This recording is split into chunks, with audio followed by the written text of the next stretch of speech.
আমি সত্যিটা জানতে চেয়েছি কঙ্কাবতী। কি এমন কাজ যে কাজে না গেলে আমাদের সংসারের ক্ষতি হয়ে যেত? সৎ সাহস থাকলে তুমি সবার সামনে এখানে দাঁড়িয়ে কথাটা বলবে। আমি একজনের কাছে প্রতিশ্রুতিবদ্ধ, তাই সবার মধ্যে দাঁড়িয়ে কথাটা আমি তোমায় বলতে পারবো না।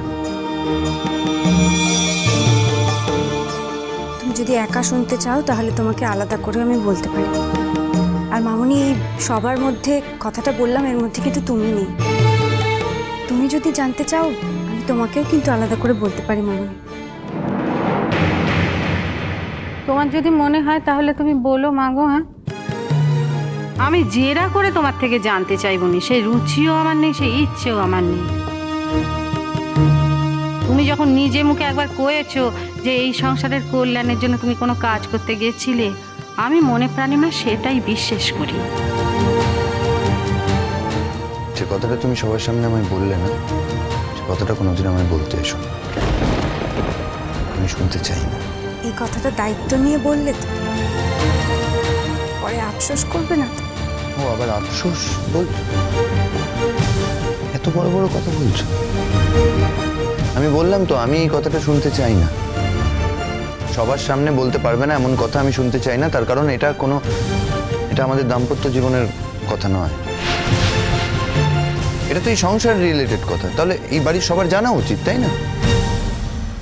সবার সামনে আমি কথাটা বলতে পারবো না। আমার মনে হচ্ছে তোমার বোধহয় আর কিছু বলার নেই কঙ্কাবতী। আসলে শাইনি, তখন আপনার বন্ধু অত্রিকে বলল, আপনি বোধহয় শুনতে পাননি। যখন স্বামী স্ত্রীর মধ্যে কথা হয় তখন অন্য কাউকে কথা বলতে নেই। একদম ঠিক কথা বলেছে সায়ন। এই ক্ষেত্রে সায়নী একদম ঠিক কথা বলেছে। আসল কথা হচ্ছে তুমি একটা গল্প বানিয়ে আমাদের বলার চেষ্টা করছিলে। এবার সবার সামনে বললে তো সেটা ধরা পড়ে যাবে। তাই তুমি চেয়েছিলে আমায় আলাদা করে ঘরে গিয়ে গল্পটা বলবে, যাতে আমায় সহজে ভোলা না যায়। এত সস্তা ভেবেছো তুমি আমায়? শোনো, সবার সামনে কথাটা বললে আমি শুনতাম। তুমি বললে না তো, আমি কথাটা কোনো দিনই শুনবো না।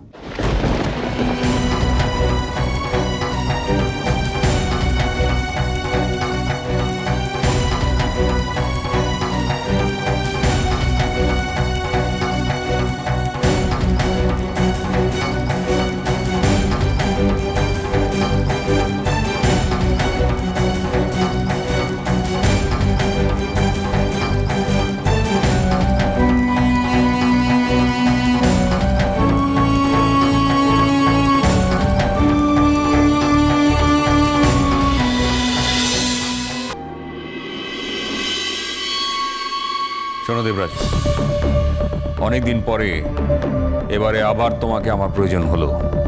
বলুন স্যার, আমি তো আপনার প্রয়োজনেই আছি, ছিলাম। আপনারা না থাকলে, আপনাদের সমস্যা না থাকলে আমরা কিভাবে বাঁচবো স্যার? এবারের সমস্যাটা অনেক গভীর দেবরাজ। আর সমস্যাটা অন্য কারণ নয়, নিতান্তই আমার ঘরের সমস্যা। আমি আরো মন দিয়ে সমাধান করার চেষ্টা করবো স্যার। অনেকদিন অভাবের মধ্যে রয়েছি স্যার। একটা ভালো কাজের দরকার আমারও ছিল স্যার। তুমি তোমার অভাবের কথাটাই শুধু ভাবছো। এদিকে আমার সমস্যা নিয়ে আমি যে কতটা ডিস্টার্বড হয়ে আছি তা যদি তুমি জানতে তাহলে। জানতে তো চাই স্যার, আপনি এখন বলুন না আপনার সমস্যাটা কি। আমি মেয়েকে নিই। কি করে জানলে? না, তুমি কি করে জানলে? স্যার, আপনি এত টেনসড হয়ে আছেন না, আপনার যুক্তি বুদ্ধি কোনো কিছু কাজ করছে না। আচ্ছা, এইটা অনুমান করা কি খুব কঠিন ব্যাপার? এই বাড়িতে আপনি, আপনার স্ত্রী আর আপনার মেয়ে থাকেন, তো বাড়ির ঝি চাকরদের ব্যাপারে কথা বলার জন্য নিশ্চয়ই আমাকে আপনি ডেকে আনেননি। আর বৌদি, এই সমস্যায় বৌদির বয়সটা পেরিয়ে গেছে। বাকি রইল আপনার মেয়ে, ডাক্তারি পাস করেছে, নাও সে ইজ অ্যাডাল্ট। মেয়ে কোনো না কোনো সমস্যায় জড়িয়ে পড়তেই পারে। কোনো না কোনো সমস্যা মানে? স্যার, ওটা আপনি গৌরবে বহু বচন ব্যবহার করলেন। না স্যার, কোনো না কোনো সমস্যা না, একটাই সমস্যা। আপনার মেয়ে কি কোনো ছেলের সঙ্গে প্রেমে টেমে পড়েছে, মানে সাবস্ট্যান্ডার্ড কোন ছেলে? আপনাদের তো আবার আপনাদের থেকে কম বড় লোক যারা সবাই সাবস্ট্যান্ডার্ড। তুমি বড্ড বেশি কথা বলো। এতটা বয়স হলো, স্বভাবটা বদলালো না। সব কি আর এত সহজে বদলানো যায় স্যার? ওটা তো মৃত্যু পর্যন্ত গায়ে মিশে থাকে, কখনো মনের অংশ হয়ে, কখনো শরীরের অংশ হয়ে, তারপরে একসঙ্গে দুজনে বিনাশ হয়ে যায়। বাই দ্য ওয়ে, আপনার স্বভাবটা কি বদলে গেছে স্যার? কি? না মানে আপনি বদলানোর কথা বলছিলেন না, আপনার স্বভাব কিন্তু একদমই বদলায়নি। তা নাহলে এই বাড়িতে আমার ডাক পড়ে। তুমি কি কাজের কথাটা শুনবে? শুনতে তো হবেই স্যার। পেটে টান স্যার, বড় টান, ভয়ঙ্কর টান sir. Sorry sir, sorry sorry, আমি বুঝতে পারছি আপনার ধৈর্যচ্যুতি ঘটাচ্ছি। আর বলুন স্যার।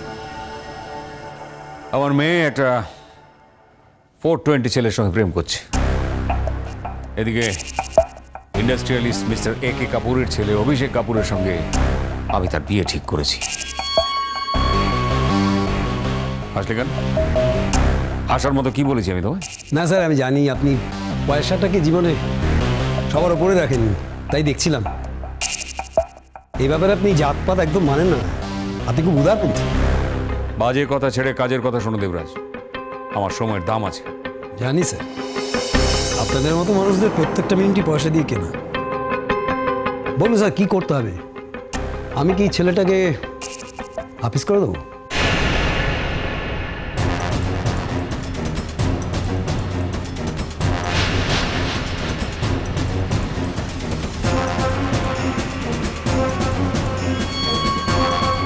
দেবরাজ এসেছে, ওর বাবা দেবরাজকে ডেকে এনেছে। আমি এইরকমই কিছু একটা আশঙ্কা করছিলাম, কতবার মেয়েটাকে সাবধান করলাম, মিমি তুমি সম্পর্কটাকে শেষ করে দাও, সামনে ওর আশীর্বাদ। আর আজ ও মেয়ে হসপিটালে যাচ্ছি বলে বেরিয়ে গেছে। ওর বাবা কত অশান্তি করলো, কিন্তু কোনো কথা শুনলো না। কি বলবো ওকে আমি এখন? শুধু শুধু নিজের ক্ষতি ডেকে আনছে। ওর তো ক্ষতি নয়, ক্ষতি তো হবে ছেলেটার। একটা ছেলের জীবন পর্যন্ত চলে যেতে পারে। ওর বাবা যে কিছুতেই ওকে ক্ষমা করবে না, কিছুতেই যে ছেলেটাকে ছেড়ে দেবে না, এ কথাটা মিমি বুঝতে পারলো না। তাহলে কি বলছেন স্যার, হাফিস করবো না? মানে ওকে ভয়টয় দেখিয়ে ছেড়ে দেবো? না, ছেড়ে দিতে বলিনি, ওকে ভয় দেখিয়ে আটকে রাখবে। মিমির বিয়ে হয়ে যাবে, তারপর ওকে ছাড়বে। আর মাঝখানে যদি কোনো বেগরবাই করার চেষ্টা করে, তাহলে ও নিয়তি ও নিজেই ডেকে আনবে, আমাদের কিচ্ছু করার থাকবে না। আর যে কত কাদা হাতে মাগো স্যার, কাদা মাখতে মাখতে পাহাড় জমে গেছে। এখন জানেন নিজের হাতের কি রং না, সেটা কিছুতে খুঁজে পায় না। হঠাৎ খুব ধর্মবোধ জেগে উঠেছে দেখছি তোমার। টাকাটা দিন স্যার। এখনই কিসের টাকা? স্যার, আপনি এতদিনে খেলোয়াড় হয়ে আপনি কোনদিন অ্যাডভান্স ছাড়া কাজ করেছেন? আমারও না অ্যাডভান্সটা না পেলে আমি কেমন চার্জড হতে পারি না।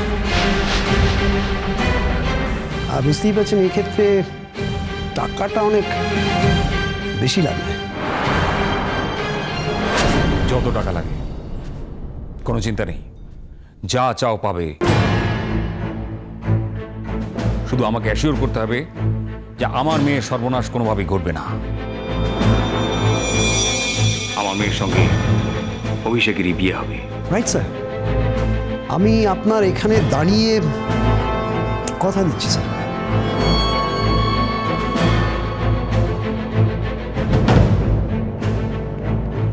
কবজা রাখো। অনিমেষ মজুমদার কোনোদিন টাকা পরোয়া করেনি, টাকা দিতেও না, নিতেও না। থ্যাংক ইউ স্যার, আমি তাহলে আসি। হ্যাঁ শোনো, অ্যাকশন প্ল্যানটা কিন্তু তোমাকে বুঝিয়ে দিয়েছি। হ্যাঁ স্যার, আপনি ওটা নিয়ে কিচ্ছু চিন্তা করবেন না, কাল থেকে খেলাটা শুরু হয়ে যাবে।